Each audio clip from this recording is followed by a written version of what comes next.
द्वापर युग से कलयुग तक की यात्रा कुरुक्षेत्र के महायुद्ध से परिभाषित हुई है।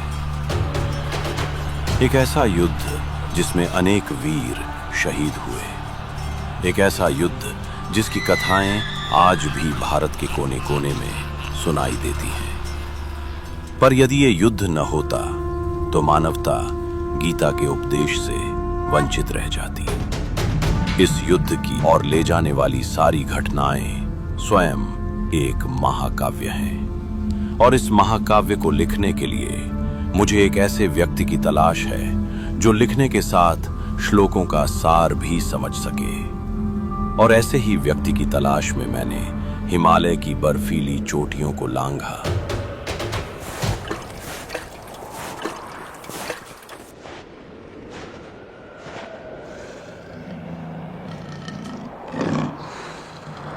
तपते रेगिस्तानों की धूल में भटका,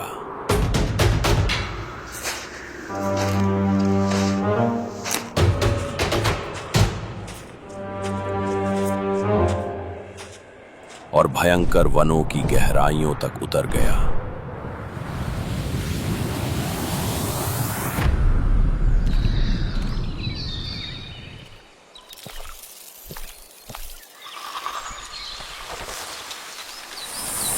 पर ऐसा कोई नहीं मिला जो मेरे भावों की गहराई को समझ सके।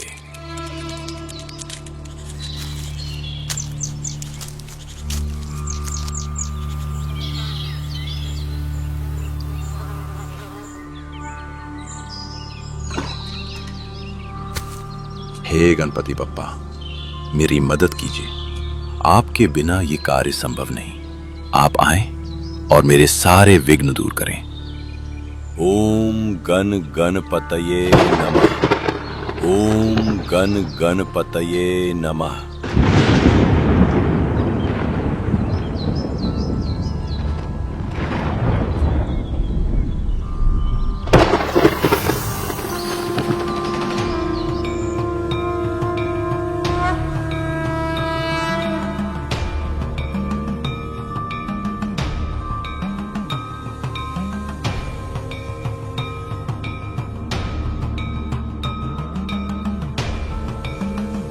प्रभु, आपका स्वागत है।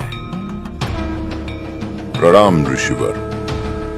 साक्षात दर्शन देने के लिए आपका कोटि कोटि आभार। बताइए गुरुवर, मैं आपकी किस प्रकार सहायता कर सकता हूँ? हे विघ्नहर्ता, ब्रह्मा जी ने मुझे महाभारत की रचना का कार्य सौंपा है, लेकिन इसका लेखन आपको करना होगा।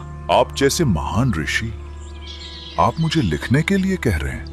प्रभु, आप बुद्धि और ज्ञान के देवता हैं, और जो महाकथा मैं लिखने जा रहा हूं वो केवल कहानी नहीं, वो युगों तक लोगों को जीवन जीने का मार्ग दिखाएगी। इस महाकाव्य के श्लोक मेरे मन में बनने लगे हैं, पर मैं उन्हें सही गति से लिखने में शायद असमर्थ रहूं। ब्रह्मा जी के अनुसार इस कार्य को सिद्ध करने के लिए आप ही सक्षम हैं गणराज।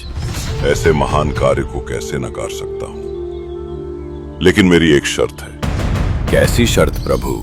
एक बार लेखन शुरू हो जाने के बाद आप अपने श्लोकों का कथन नहीं रोक सकते, और अगर ऐसा हुआ तो मैं लिखना रोक दूंगा।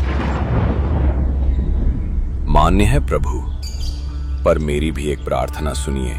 कहे गए एक भी श्लोक आप बिना समझे नहीं लिखेंगे। उचित है। आरंभ कीजिए गुरुवर, मैं तैयार हूं।